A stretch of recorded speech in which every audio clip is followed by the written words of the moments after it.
Qanun 3. Hər yaşadığınız günə şuurlu yanaşın. Xoşbəxt və həyatından razı olan insanların sirrini bilirsinizmi? Yağışın altında mahnı zümzümə edib gülümsəyən həmin o insanlar. Onların sirri hər anı bir möcüzə kimi qəbul etmək və buna görə minnətdarlıq hissi keçirmək bacarığındadır. Bugün sevdiyiniz və sizi sevən insanlara həyatın bəxş etdiyi gözəl anlara qarşı minnətdarlıq hissini yaşamaq üçün bir fürsətdir. Sağlam olduğunuz, yeriyə, görə və eşidə bildiyiniz, kənar kömək olmadan yeyə və danışa bildiyiniz üçün minnətdar ola bilərsiniz.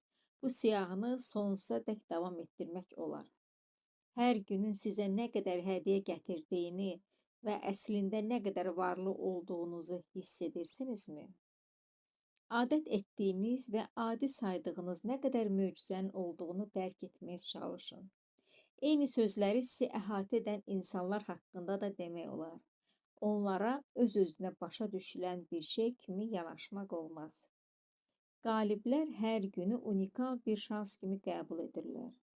Onlar yanlarında yaşayan insanları qiymətləndirirlər. Həyatın əsasını təşkil edən, ilk baxışda sadə görünən şeylərdən güc alırlar. Onlar hər şeyə görə minnətdardırlar və heç nə onların həyatdan zövq almasına mane ola bilməz. Qaliblər bugünün onlara verdiyi bütün imkanlardan istifadə edirlər.